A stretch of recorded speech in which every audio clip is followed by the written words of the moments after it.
Have you ever started working with an Excel spreadsheet? You start typing in some information, and along the way you realize that maybe you need to widen a column or make a row taller, or maybe you need to hide a row or a column, or even delete a row or a column, and you're not quite sure how to do it. You might even know where the button is on the ribbon, but here are some ways that you can use just your mouse to make some dramatic changes in your spreadsheet. Hey, hi, I'm Terry, one of the Consumer Technology Specialists for Mid-Continent Public Library, and let's get started learning about Excel's rows and columns and how we can make changes to them. Let's start by selecting rows and columns.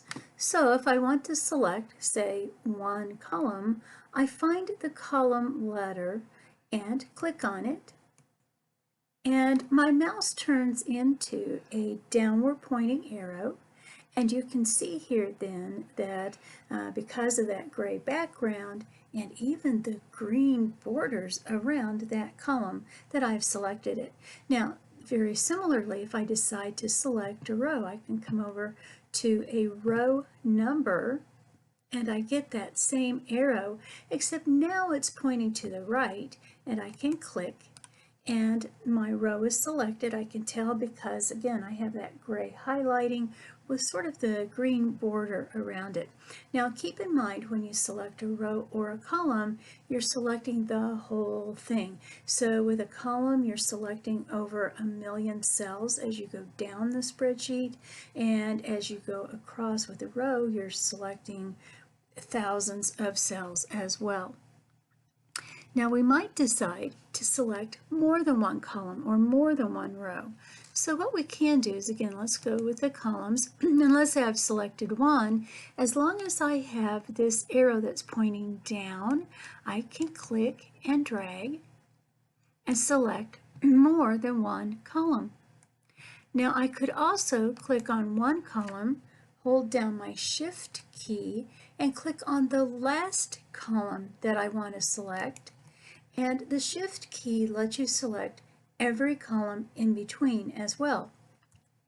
If we decide that we want to select only certain columns, we could click on the first, hold down the Control key, and then click and select only certain columns. Now the same thing works for the rows as well, where I could select one row, then I could keep that arrow that's pointing to the right and click and drag down until I've selected all of the rows that I want to select. Or I can click on the first one, hold down the Shift key, click on the last one that I want included, and the Shift key includes everything in between. Whereas if I click on the first, hold down the Control key, I can choose which ones I want to select. On occasion, you may decide that you would like to change the height of a row or the width of a column. Well, again, we can look at, say, row 1 here, where then we want to go out to the row numbers, but to make a row taller, you go to the bottom part of that row. So in this case, it's the border between row 1 and row 2.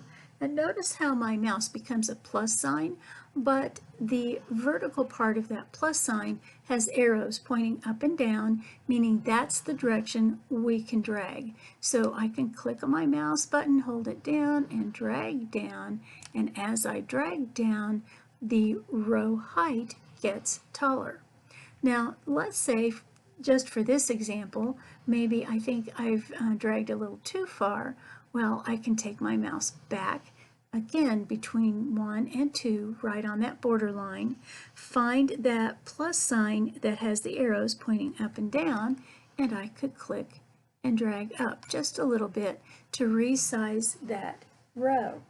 Now, the same thing can happen with columns, but it's sort of interesting with columns what you can do. Of course, we can click and drag, so maybe I want to make this column wider for some reason. I find that divider between, in this case, the right side of that column. Between B and C, I get a plus sign, but this time my mouse horizontal bar has arrows pointing left and right. So I can click and drag and make this wider. Now I could also double click on that border line. Now what happens when I double click is that Excel automatically resizes a row or a column, and it makes the row or the column fit the information that is in it. So with this one, if I double click, the only thing is it really makes it much smaller because the information within that column isn't very wide. So again, I might decide to come back to the right edge of column B and click and drag out just a little bit. Now, one of the things that can happen, and perhaps this is a pretty good example here in our very first row, where it's just the title of what this information is all about, is that I might decide that I want Hearts Games to be all in one column. And that works fine. Let me come over to column A, and on the right hand side between A and B, get that mouse with the arrows pointing left and right, and I can double click. The only thing is it adjusts the title, but it also adjusts the width of that column for everything else that is in it. And you might decide that that's maybe not exactly what you want to do.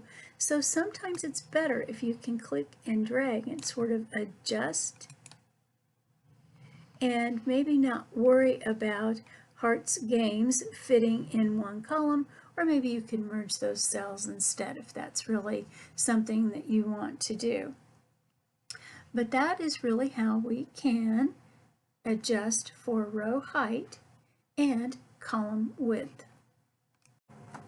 One other thing you might consider doing is using the right mouse button on your mouse and doing a right click. So for example, let's go up to row 1 and click on the 1 to select that row, and then we can do a right click on that 1, which brings up a shortcut menu. Now from there we can go almost to the bottom of that menu and find row height.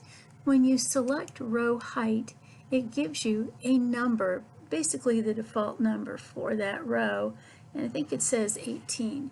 Well, if I want it bigger, I type in a bigger number. If I want it smaller, I type in a smaller number. And you can type in even decimals, so you could put 10.5 if that is something that you think you need. But you're sort of guessing here to see what looks good. So let's see, we could say 25 and click on OK, and it makes it 7 points taller. And then it's up to you. Is that tall enough? Do I need to make it taller, smaller, whatever? In fact, we could make it a little smaller. We could do a right click again, go to row height, and this time reduce it from 25 to say 22.5, and click OK, and it does make it marginally smaller. So that is a way that you can make a difference. And sometimes if you look at the numbers that are represented for rows and columns, it becomes a lot easier to see where one of the rows, for example, is a lot taller than all of the other rows, but you weren't sure how much taller, so you could sort of work with those numbers and come up with a look, a view that you particularly like. Well, we could do the same thing with columns. Let's go to column D, click on it just to select it, do a right click on the D, and again we get that shortcut menu, find column width instead of row height this time, and we can click on column width. The default for column width is 8.43, but let's say that we want it a little bit smaller, so maybe 8, and we'll click OK. And now it's a little bit smaller. Or maybe if I do a right click and go to column width, I could double the size. So if that's 8, then let's make it 16. And it's widened it out quite a bit. So you can play with those numbers by simply using a right click and the shortcut menu. When you get ready to either share your Excel spreadsheet or perhaps even print it as a report for someone else. You always want to consider if you have sensitive information in this spreadsheet. Now, it might be sensitive, it might be confidential. Things like social security numbers, maybe medical information, even phone numbers and email addresses could be considered at least sensitive. And so you may find that you need to hide some of the pieces within your spreadsheet. So let's say, for example, that Nelson here, instead of having a score for a card game, has, this is actually social security numbers instead. And we've decided that we want to hide these social security numbers. Well, one of the things that we can do is go directly over that column letter. And now that I've selected the column, I'm going to right click and then go down that shortcut menu to hide. And so it hides. We know it's there, but we can't see it. And the way we know that it's there is if you look at the column letters, we have B and D, and we have a double line between those two columns. Now, we may decide that we need to unhide this information later on. Well, how can we do that? Well, we're going to take our mouse and select by clicking and dragging over B and D, and then keeping our mouse in the column letter section of our spreadsheet, do a right click and go to unhide, the very last choice here in our shortcut menu, and here is C right back. Now, there is something that happens from time to time that you do want to watch for. So I'm going to hide column A by doing a right click and then come down and hide. And now we have an issue because we don't have a column that is to the left of column A. As a matter of fact, we can't see column A either. So how do we unhide column A? Well, in this case, what we're going to do is go to what would be the right-hand border of column A, which happens to be the leftmost border of column B, and you'll notice that we get this mouse that has double lines, vertical double lines with arrows pointing left and right, and we can click and drag and look at that. Out comes column A. Well, we can use these same ideas for rows as well. So let's say for some reason we don't want to show the totals here in row 13. So we can select row 13, keeping our mouse right there, do a right click and hide. And we can tell that it's hidden because now we can see row 12 and row 14, but between them we have a double line showing that something is hidden. Yet again, we could select 12 and 14 by doing a click and drag, and then keeping our mouse right in those row numbers, do a right click and unhide. Well, let's do an undo so we get rid of the unhide, and just like we did with column A, we can also, although it's a little more difficult, go to the bottom of row 12 until we get our mouse looking like a plus sign, but the horizontal bar is actually two lines, and then the vertical lines are arrows pointing up and down. And then we should be able to click and drag, and there is row 13. No matter how careful you are in planning a spreadsheet, from time to time you may find that you need to be a little more flexible and you need to, say, insert a column or a row. So let's say that we need to insert a column here, and we want it between what is now column C and column D. We want it to actually locate right here where column D is now. So what we can do is go up to column D and do a right click, and we can insert. Now notice that it inserts and then everything else moves to the right. So it's not like we're going to overwrite any of the information that is already there. And then we could type in a new player's name, for example. Now we could also do the same kind of thing here with our rows. So let's add a new row between, say, rows 9 and 10. And again, what I'm really doing when I say between, I really don't mean that. I mean that we're going to keep row 9 where it is. We're going to insert a new row located at row 10, and then what is in row 10 and 11 is going to bump down to 11 and 12. So let me do a right click on row 10 and insert, and now we have a new row as well, and we'll call this something kind of silly, but it'll work for us for now. Now, what happens once in a while is that people say, ooh, you know what, I want to get rid of a row or a column. Now, let's see, for example, let's say that we want to just get rid of column C. And they'll select the column, and then they'll press the delete key. Well, the thing is, the column is still there, it's just that we have deleted the information that was in that column. Let me undo. And let's also look at a row so we can be sure that it works the same way. So let me select, I don't know, row 8. And let's say that, yes, we want to get rid of row 8, and we press delete, and oh darn, no, I just got rid of the information that was in row 8.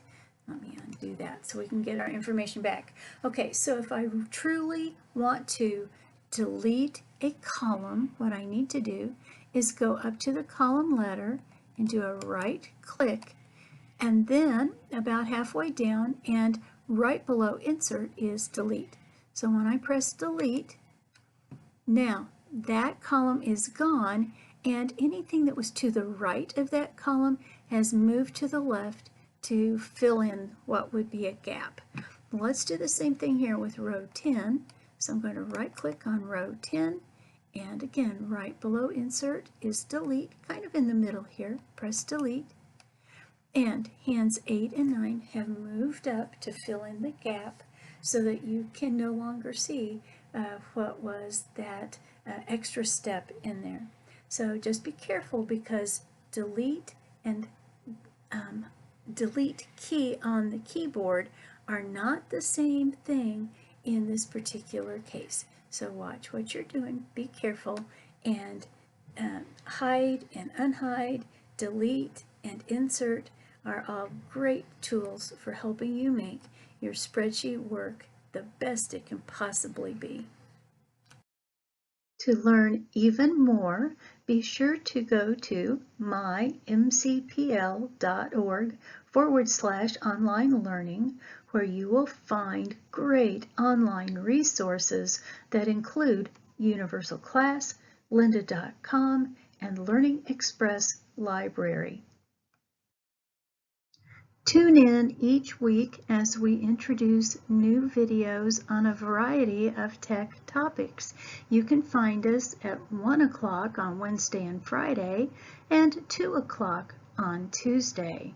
Be sure to find us on Facebook at MCPL 360, or if you prefer, be sure to subscribe to our YouTube channel at MCPLMO, where you can find our MCPL Consumer Technology Resources playlist.